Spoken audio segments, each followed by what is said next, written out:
Hi everyone. I am going to make a quick video about the Crito reading for the ethics class, and hopefully it won't be too long. I just want to go through the main points of this reading and kind of sum it up for you guys. And if you have done the reading, then hopefully um, sorry. All right, let me share the screen. If you've done the reading, hopefully my summary of it will be interesting to you. And if you haven't done it, then you should definitely look at it to see what it's about. So let me share the screen. I have again, very simple slideshow about this. All right, so this reading is the dialogue Crito by Plato. And so Plato was Socrates' student or disciple, and he wrote all the dialogues where Socrates appears. Socrates himself never wrote anything, only Plato. And as maybe some of you already know, Socrates was convicted of corrupting the youth and several other bogus charges. Basically, he was not very liked by some members of the Athenian democracy. And so they tried to, come up with some false accusations to get rid of him, and they succeeded. And so he was convicted to death by drinking poison. And in this dialogue, he is in prison, and Crito is a friend of his that comes to visit him and is trying to convince him that he should really escape, that he should escape prison. Now, Crito is, so that's the setup of this dialogue. There's a dialogue before this, which is the apology, which is Socrates defending himself in court, and you can read that, and I'll talk about that later in this video. Then there's Crito, where Crito is trying to convince Socrates to escape. And then there's a final dialogue, Phaedo, where Socrates is talking to his friends and he drinks the poison and then he dies. So those are like three dialogues that kind of go together, so to speak. But for ethics, the Crito dialogue is pretty interesting, and I'll try to explain why during this little video. All right, so Crito is trying to convince Socrates to escape. And Crito was supposedly like kind of a rich guy. And so he would have enough money to help Socrates escape. And even if Socrates doesn't want his escape to be financed by just one guy, he says, there's other people that are also willing to help financially with Socrates' escape. Now, to like understand this a little bit, I mean, they are in a city-state. Athens is a city-state. So it was not a country, right? And so there's other city-states, and it would be very easy for Socrates to just get out of Athens and go in exile to another city-state, right? So it's not, and that happened a lot. So all they have to do is bribe some of the guards, right? So, and then that happens. So that being said, Crito comes to speak to Socrates, and his arguments are, kind of interesting, but Socrates is definitely not impressed. But his first argument that Crito has is, oh, I am a rich guy and I can make it happen. If we don't do this, people are going to think that I'm stingy and I didn't want to help my friend. And in fact, he tells Socrates, all of your friends are going to have a bad rap from this because they will all look bad. They'll look like they didn't really like you and they're not really willing to help you and so forth. So that's one argument that Crito brings in. Then another argument that there's a little bit more, I guess, convincing maybe, is that he notes that Socrates has children, and that if he dies, then his children will grow up without a father. And so that's definitely a legitimate concern for him. And then finally, he says that Socrates would still be able to lead a productive life in another city. Now, Socrates was in his 70s, which seems to be a little old if we look back, but it is interesting to know that there are a lot of philosophers in the Greek philosophers lived till their 80s and 90s, some of them. I think Plato lived till he was 80 something, and Pythagoras like 90 something. I'm not sure, but if you look it up, all the Greek philosophers like lifespan, there were a few that died younger, but a lot of them lived a long time. So it's not impossible. Socrates could go to another city and have another 10 years or something. So that would not be impossible. So it's not like he's in his deathbed and so forth. So that's why Crito says he could still live a productive life and do what he was doing in Athens somewhere else and benefit some other people. So those are all kind of reasonable arguments that seem to be, require an answer. And Socrates doesn't really answer them directly, but he does answer, as you'll see when we go through this dialogue and these slides. But the first thing that Socrates answered is this idea that what will people think about you friends? So Socrates doesn't like that. He says that it doesn't matter what people think. Socrates was actually anti-democracy, and he thought that the opinion of the many is going to lead to disaster, and that he didn't really have a lot of trust in the opinion of the many. So he gives some examples about how, for instance, if you want to be fit, you would look to a fitness trainer. You wouldn't look to, like, say, a plumber or a baker or something like that. So the opinion of the many, they don't know what they're talking about. So it doesn't matter. Well, we need to look into the people that know about what we're discussing. Okay, so what are we discussing here? That's what he's going to talk about next. But before doing that, he says, okay, forget about the opinion of the many, right? Instead of thinking about what other people think, which doesn't matter, let's put that aside. Let's think about what is right and wrong, and we have to use reason to kind of work through it. All right, so there's the quote I have here. I am and always have been one of those natures who must be guided by reason, whatever the reason may be, which upon reflection appears to me to be the best. So his idea is, okay, so if I don't know what to do, let's think about it. Let's talk about it, and let's see what is the best option here and what's the most appropriate option for me. So that is interesting for ethics, because if you didn't see the other video about what is ethics, the Pojman reading, you will see that ethics is about action, such the same that etiquette or religion or the law, but ethics would use reasons instead of intuitions or authority like religion would to figure out what the right thing to do is. All right, so this is the first step. We have to use reason to figure it out. All right, so Socrates starts reasoning about this topic, and he tells Crito, okay, look, humans are depraved by injustice and improved by justice. Would you agree, Crito? Of course, Crito says, yes, I would agree. You wouldn't say no to that. All right, and then he says, okay, Crito, and then what about this? What is valued is not just life, but a good life. And Crito says, yes, a good life is what is important. Just life might not be sufficient. All right, and then Socrates says, okay, and would you agree that a good life is a just and honorable life? And Crito says, yes. Okay, so if Crito agrees to all these things, then the question, Socrates says, is not what other people will think or any consequences. What we need to think about, is it just for Socrates to escape? That's what he wants to figure out in this dialogue. Is it just? Can he do that? Will he be just if he's escaping? Now, in order to figure out if he's just, instead of talking to Crito, he starts discussing this topic with an imaginary character called the Laws, which is very interesting. And I mean, we don't have to go too deeply into this, but that's who he's talking to after this.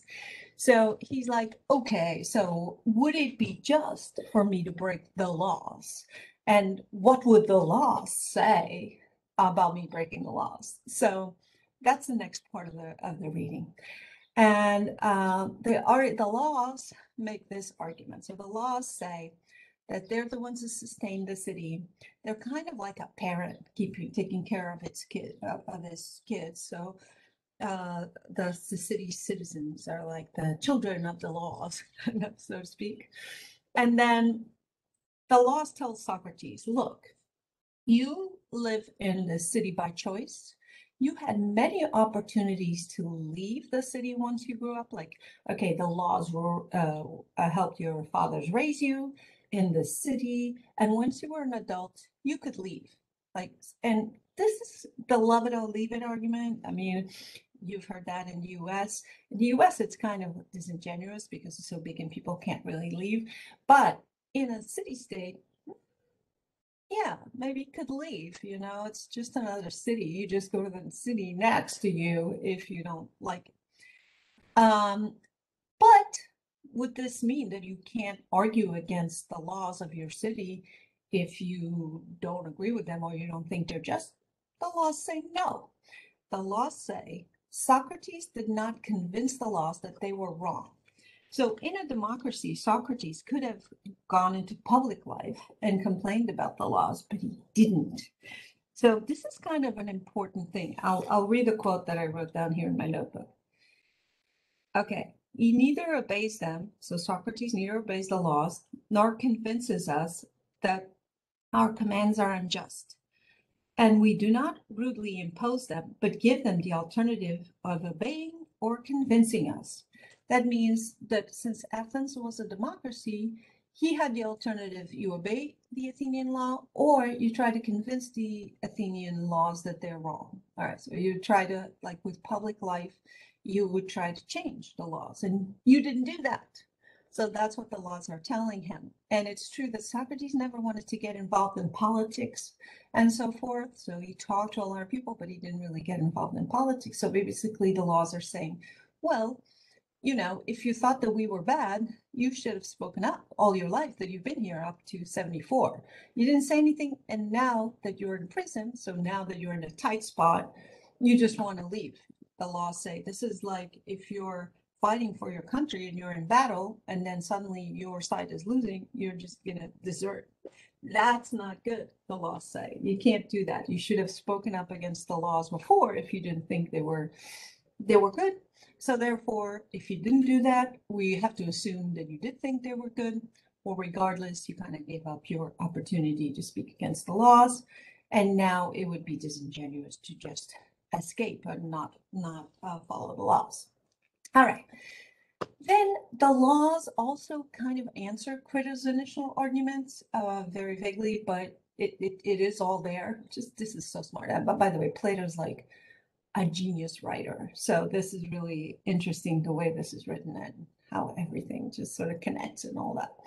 But they do answer Crito's arguments. So the answers from the laws, it's so weird that the laws are a character, is if Socrates escape, his children, remember in the original, we said that some of the Crito's arguments was his children would be without a father was the original problem. So the laws say, well, his children would lose the protection of Athens. So they would go to another city, but they wouldn't be an Athenian citizens. And Athens was the top, was like, the best. So they would lose the protection of Athens. On the other hand, Crito said, oh, Socrates can still go to another city and live a productive life. The laws say, if you go to another city, they're not going to respect you because you're a fugitive and you broke the laws. So no, that's not going to happen. And then the last argument that Crito had, if you remember, is that your friends are going to look bad if they didn't help you escape. The laws say, nope, your friends will be in trouble with the law as well. They may have to become fugitives as well. That might actually also hurt your friends. So all the original arguments that Crito brought up, they're still answered by the laws, but Socrates really is not interested in these arguments. All he wants to know is if it's just or unjust to escape, right?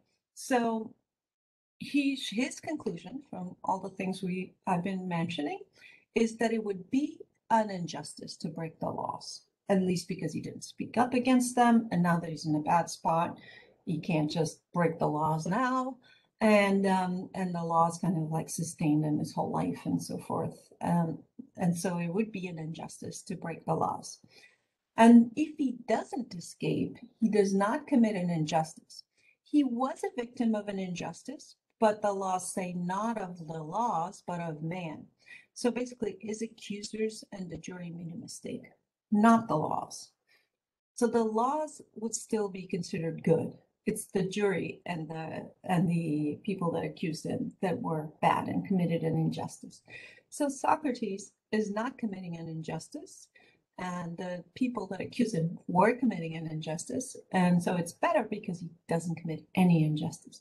So he can go to death with a pure heart, and he didn't commit an injustice. So that's how he concludes, and he's like, okay, I'm not going to escape. I'm going to continue, stay here and die. This reading is typically used in the beginning of ethics courses for several reasons. The first one is right in the beginning when he says, okay, let's think about it and use reason to try to figure out what the right thing to do is. Right, so that's one thing that ethics does. We try to use reason to try to figure out what the right thing to do is. And then this topic of the good life is the just life is also interesting. We'll see when we talk about Aristotle and virtue ethics, what the good life is and what things we should value. And then this other principle that's really interesting in the reading is never repay an injustice with an injustice. This could be seen as the beginning of the nonviolence movement, like Martin Luther King and so forth, that two wrongs don't make right, I guess. That's the idea. With you don't repay an injustice with an injustice. Just because you suffered an injustice, that doesn't justify you committing an injustice in return. All right, so it's better if you don't commit an injustice. And then finally, the last thing is respect a social contract. You can speak against it, but if you think it's unfair, but if you do nothing, you must respect the rules. I find this interesting in this reading because, the laws do tell Socrates, like I mentioned, that he did not try to convince them otherwise. So it kind of is like an activist, like a call for activism. So if you don't agree with something, you have to speak up, because being silent about it is, agreeing with it. So I think that's really an interesting part of this reading. Now, just to wrap up the reading, because I said in the beginning of let me see if I can stop sharing the screen. I said in the beginning of the video that, I don't know, it's not letting me. All right. I'm sharing on Google Chrome. I don't want to share. Okay. I'm trying to stop sharing, but I can't. All right. Oh, hold on. I guess I just have to wait a little bit and it'll work. Okay. All right. It's not sharing anymore. So I said in the beginning of the video that this was part of 3 different dialogues. It was Plato's apology, which is when Socrates is in court and defending himself. There's Crito and there's Phaedo, and the Phaedo is when he dies. And what's interesting is in the apology, Socrates kind of makes the opposite argument. So he says that it doesn't matter what the laws say, I have to follow my own beliefs, my own reason, my own inspiration, all these things. So he kind of makes the opposite argument in the apology. So you could think that this would be contradictory, but in fact, the function of these dialogues, so they were written by Plato, who was a Socrates student. Plato was at the trial, and he was actually really, really upset because part of the reason why Socrates was accused was because of his relationship with Plato. And Plato was from a very important family that was involved in like a coup on Athenian democracy. So his relationship with Plato kind of got him into trouble a little bit. And so Plato was very shocked that his teacher ended up dying partly because of his relationship with him. And so Plato, what he did when Socrates died was he went on a trip all over, I don't know, Egypt and other places like that. And he wrote these dialogues right away. And then when he came back to Athens, he opened the Athenian Academy, which was the first institution of higher learning in history. And the function of these dialogues was to start discussion. They weren't supposed to be like these perfect arguments that you're going to read and be completely convinced that Socrates is right. In fact, there are some points, and some of the students often like pointed out, where there are contradictions. And in this case, it's definitely in contradiction with the apology. So in my opinion, the way these two dialogues were thought of by Plato was you would read one, you would read the other, and then you're going to discuss whether we should obey the laws, whether we have a social contract if we don't speak up against it, or can we still challenge the laws even if we did live in this city all our lives and so forth. So I think it's a beginning of discussion. I don't think it's the final word on this topic. And that was the purpose of these dialogues, was to start discussion. In fact, Plato never wrote anything that was not a dialogue because he thought philosophy was more about discussing than presenting anything. And even writing things down was kind of frowned upon. You would have to like just talk about things.